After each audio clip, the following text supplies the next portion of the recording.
if someone really wants to, let's say, go to the next of lead, right? One of the things that they should be doing at that point of time is being a great IC. It's widely said a great IC may not make a great manager or a lead for that matter. I would argue that being a great IC is what sets you apart in most of the Yeah. things. Now you're in a place that you have everything in terms of skill, craft, and now you can go a bit more ahead. And that helps you put yourself in a much stronger position. I would advise anyone who wants to become the design lead is not to go after the title of lead, but start working on the idea of what are the most complicated projects, what are the most high impact projects that I can work with. And it doesn't have to be that monetary wise, it could be solid user impact, because what you get at the end of the story is working with 10 different teams. So how do you work with them, not around them?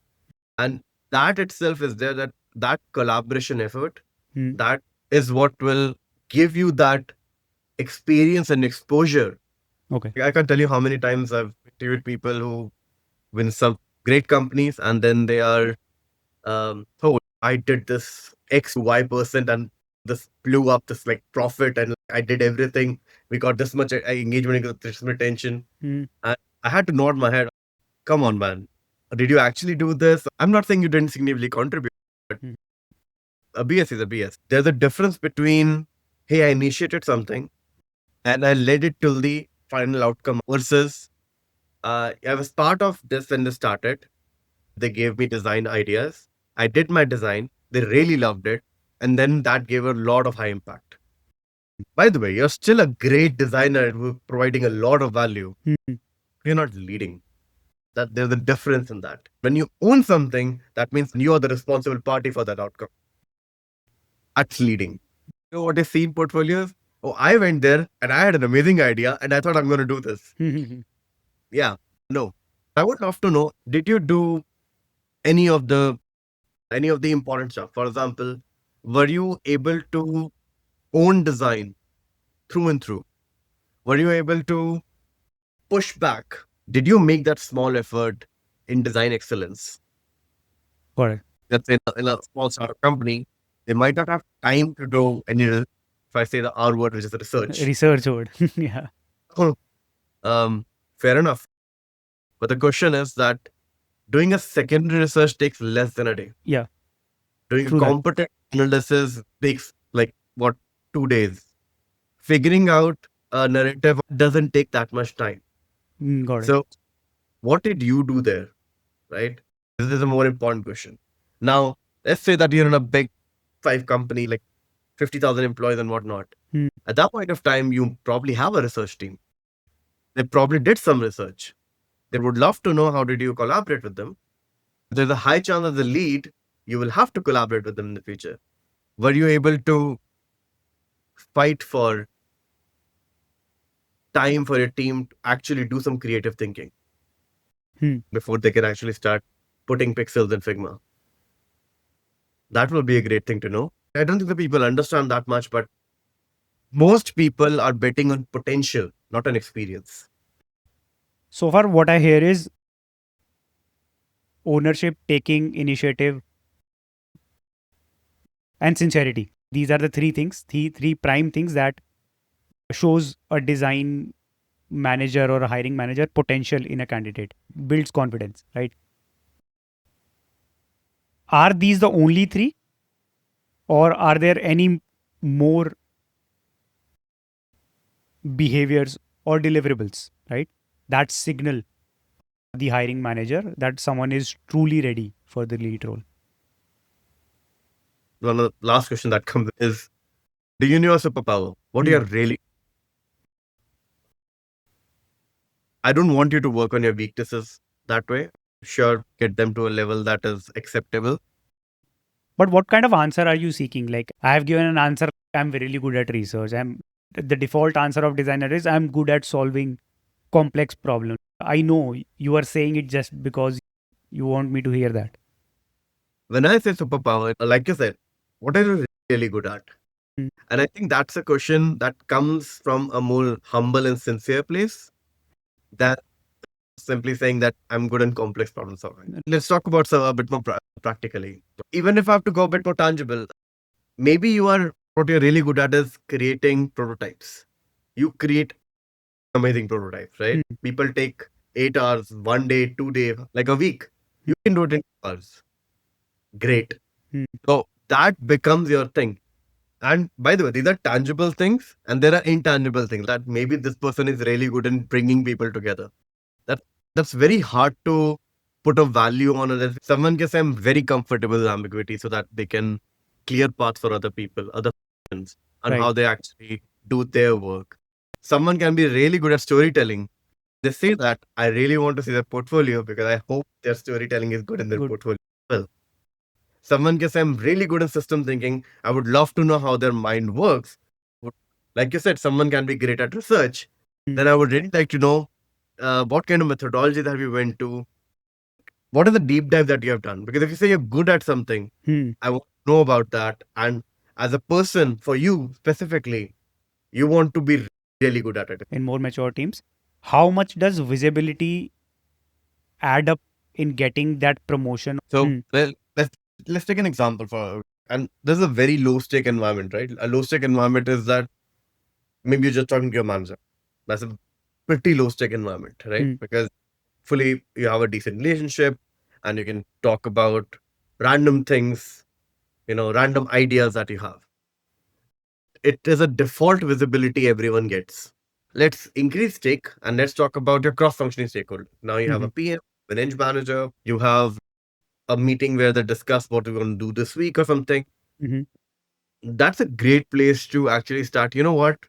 I was digging into something on this journey and I saw this drop off that we keep having in this particular step. I was wondering why. I was just making some concepts, and if we do this can happen, if this we do this can happen, and that's a great way to get visibility with showing your potential because they're initiating something.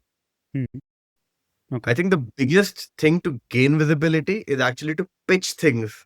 I was talking to one of the designers not so long ago, last week, if I'm not wrong, and they're looking for their lead role exactly. And they asked me if you can help me with that. And I said, "Oh, I remember your work. You were in my team.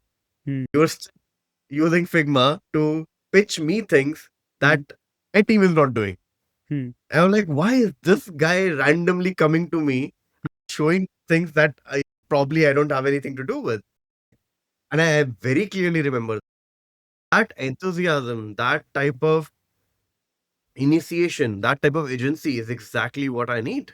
That's exactly what I'm looking for high performing people who are creative, who wants to do stuff because they want to do it, not because they want to get quote unquote visibility. You're genuinely curious. I want to do this, Rahul. Right. And that's why I remember him name. That's why I would put him anywhere that I would go for. Leading discovery is one of the best part you can do as part of initiation. That gets you visibility.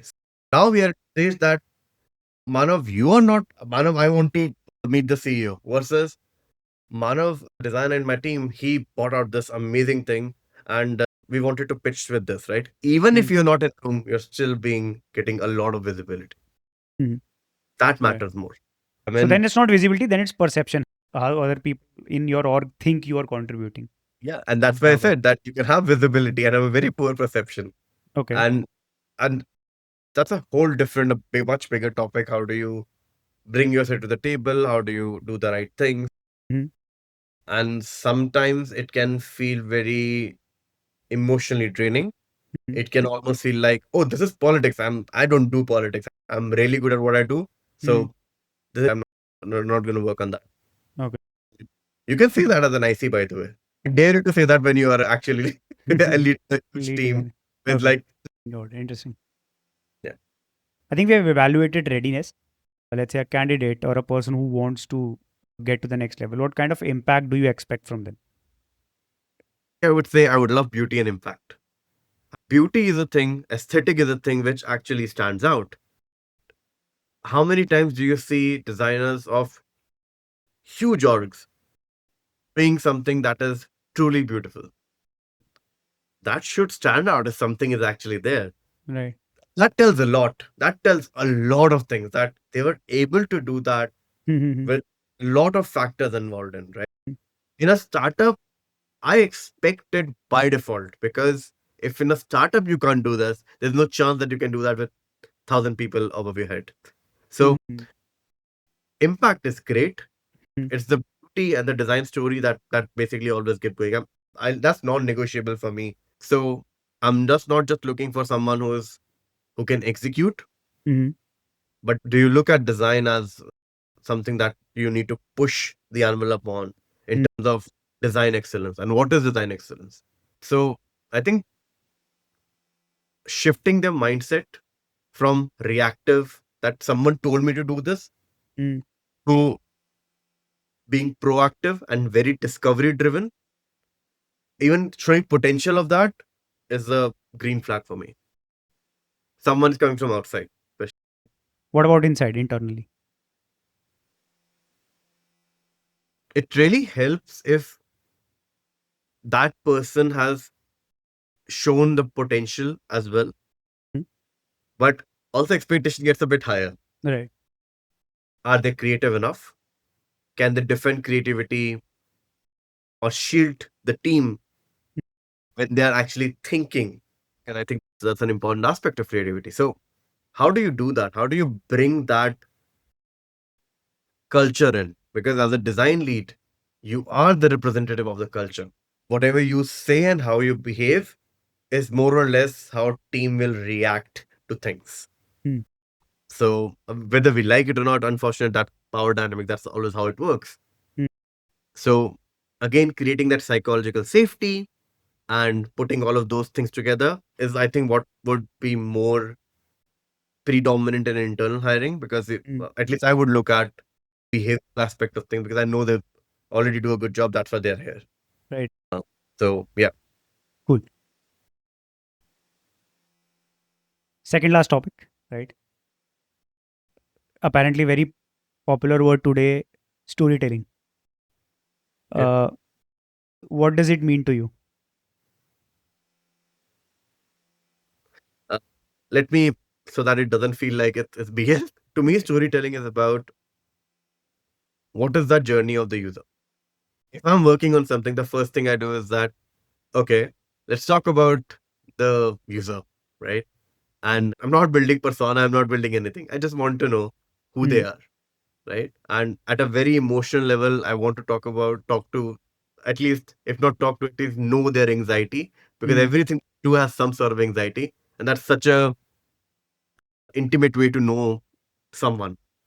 And once you have that, Hmm. I would like to know that what are the things that in the 24 hours of their life, where does our product actually come in? And does it come at all? Are we just force fitting it? Are we actually using that? From that particular part, it starts the idea of that, you know what, this person was doing XYZ thing, Hmm. and then this came along. And then they started basically using it. That's the where I usually pause, and that's the where I basically go with PMs, business manager, marketing people. Um, is this aligned with any of the business thing that we're doing or not? Hmm. Were you able to put user in the center stage, Hmm. or a need in a center stage, Hmm. and then build everything around it? And then how did you actually put any value? And if I even if I remove the word value, how did Hmm. you help that user? How did you fulfill that need? How did you remove that pain point? Hmm. And probably made a sin. I didn't talk about any metrics, but I really don't care about that at that point of time, because I'm not looking for that. Got it. Understood. Eric Hall, the only quote I'll say is, Eric Hall has said this multiple times. Hmm. People don't believe in data like people think about it. People Right. believe in stories. Stories. That's what Yes. Yes. that's what changes the mind. I'm 100% definitely agree. Yeah. paraphrasing here. She must have said something much more smarter. Yeah. But I've seen that a good story changes an entire group of like amazingly intelligent people. A data point just creates more. Oh yeah, I have opinion. I have opinion. Got it. Good. Great answer. Great answer. All right. Just one last thing that is pending, which is very tactical, which is because you are also looking for designers, you're hiring designers, lead designers as well. From all the candidates that you have reviewed, accepted, rejected, what are the most common mistakes due to which people usually don't go beyond? Maybe I should start from the positive and then we can go with the other part of that. Okay. And I think without storytelling, nothing is going to happen to you. No, without a narrative in your portfolio, Hmm. I'm not even sure how to even say that you're a senior design person. Okay. Right? So you giving me a Figma file and just randomly me opening it and there's a presentation, there are like 30 screens. Hmm. I don't know what to do with that. Right. And especially in a market where mm, there is so much competition right now that Hmm. I think a design director from another company told me once that if I fire my team right now and I Hmm. try to hire them again, they'll probably all will not make it. Okay. That's Right. that is a true statement coming from a design director from a whole different company. That is how tough competition is right now. Right.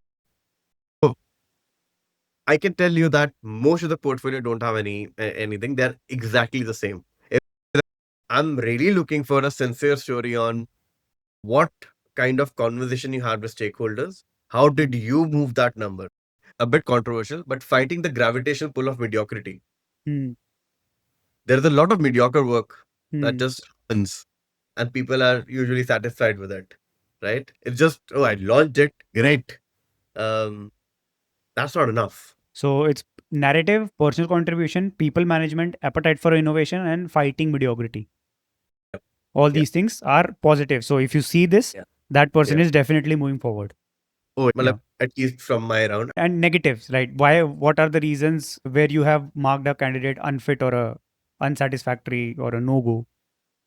When I see that there is no sense of depth, no sense of philosophy, no sense of care for the user, no Hmm. sense of why should I fight for this because I did this because my CEO said it. Hmm. Yeah, biggest red flag. Hmm. I always hope that they will have a foolish optimism. So Hmm. I've asked designers a lot about what do they love about this particular role or what do they love about the work that they're doing? Hmm. And do they have a strong point of view Hmm. that entails that they have really thought about the design decisions that they have taken? They have, Got it. But yeah. let's say I have a strong point of view, right? How do I come across as speaking from matter of fact versus coming off as rigid? Yeah, Because that can happen, right? that's And a it's great also question. based on perception. Yeah. Um, Strong opinions, Hmm. loosely held. But what does that mean, right? So we are, let's say, we both are having a portfolio round, right? You are Sure. just pushing back on the design decisions I made just to check, right? And I am holding my door saying, no, every design, every screen that I've made is based on research. This is why this design makes sense, right? Sure, there could be other options, right? Mhm. But at that point of time, this was the design decision that we took, right? Fair enough. But Right. I think so. I'm pushing because the design decision is wrong. It is not about rigidity. It's about I'm when I say strong opinion loosely held, that literally means that I have strong opinions about this because I've lived in this world. Hmm. But they're loosely held as soon as you bring more constraints. Got it. But that doesn't mean I'm stepping back. Hmm. I'm just curious about it. So why wouldn't you want to work with a person who's curious? All right. Cool. So that's the end of the conversation. Thank you, Rahul, for doing this. If there are any more questions or follow up questions, people can drop in the comments and maybe we can answer that. Yeah, absolutely. Thank you, Manav. This is Cool. really interesting. Same. Thank you, Rahul. Thanks for doing this.